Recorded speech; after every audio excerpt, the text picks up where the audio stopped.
आपने बहुत से देवी देवताओं के मंदिर देखे होंगे जिनमें तरह तरह के रूप में देवी देवताओं की मूर्तियां होती है। पर क्या आपने किसी ऐसे मंदिर के बारे में सुना है जो चमगादड़ों का मंदिर कहलाता हो? जी हाँ, आमतौर पर चमगादड़ों का नाम आते ही मन में अशुभ आशंकाएं उभरने लगती हैं, लेकिन उत्तर प्रदेश के हमीरपुर जिले में एक मंदिर ऐसा है जहां चमगादड़ों की न केवल पूजा होती है बल्कि लोग मानते हैं कि चमगादड़ उनकी रक्षा भी करते हैं। तो चलिए हम आपको लेकर चलते हैं ऐसे ही एक मंदिर में जहां हजारों की संख्या में जीवित चमगादड़ निवास करते हैं, जहां लोग इस चमगादड़ों की पूजा कर इनसे अपने लिए वरदान भी मांगते हैं। ये है हमीरपुर जिले का प्राचीन चौरा देवी मंदिर। दो नदियों के बीच के इस स्थान पर कभी घना जंगल था। करीब 150 साल पहले कुछ चरवाहों ने एक पीपल के पेड़ के तने से एक मूर्ति को खोजा था। पत्थर की ये मूर्ति श्रद्धा का केंद्र बन गई और लोग इसे चौरा देवी के नाम से पुकारने लगे। इसी घने जंगल में मूर्ति के आसपास हजारों चमगादड़ रहते थे। इनकी आवाज और लटकने का तरीका बेहद डरावना है। मंदिरों की घंटियों के साथ इस चमगादड़ों का अपना अलग महत्व है। मंदिर में मां की आरती के समय में ये चमगादड़ हजारों की संख्या में घंटों की आवाज के साथ ही उड़ने लगते हैं और अपनी आवाज को निकालते हैं। मंदिर की आरती के बाद ये प्रसाद खाकर वापस अपने पेड़ में चले जाते हैं।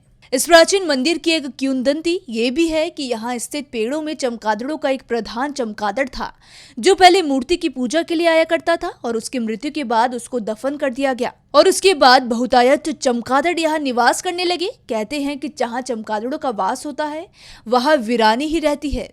ये अंधेरे में ठंडी गुफाओं में रहते हैं, पर यहाँ ऐसा नहीं है। आसमानी डर के नाम से पुकारे जाने वाले इन चमगादड़ों पर बनी बैटमैन नाम की 3 फिल्में किसे याद नहीं है। मंदिर के श्रद्धालु इन्हें माता के रक्षक मानते हैं और कुछ लोग इन्हें अच्छी आत्माएं भी मानते हैं जो मां की भक्ति में लीन होकर मां की पूजा करने के लिए ही आरती में शामिल होते हैं। कहा यह भी जाता है कि इस मंदिर में हर मुराद पूरी होती है अगर मां के दर्शन के बाद इन चमगादड़ों के भी दर्शन किए जाए। विज्ञान की माने तो ये उल्टे लटकने वाले रात्रिचर डर तो पैदा करते हैं, पर विज्ञान के अनुसार ये अल्ट्रासोनिक तरंगों को उत्सर्जित करते हैं। ये रडार की तरह तरंगे पकड़कर दुश्मनों या भोजन का पता लगा लेते हैं।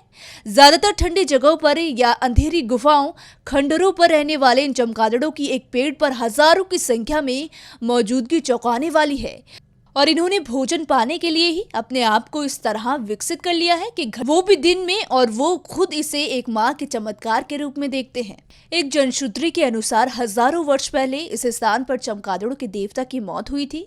उन्हें यही दफनाया गया था। तब से मंदिर के आसपास ये घूमते और मंडराते हैं। कभी भी यमुना नदी का जल पीकर वो अक्सर मंदिर की चौखट तक आ जाते हैं। उसी समाधि की सुरक्षा और श्रद्धा के चलते चमगादड़ों ने लाखों की संख्या में ये अपना डेरा जमा लिया है।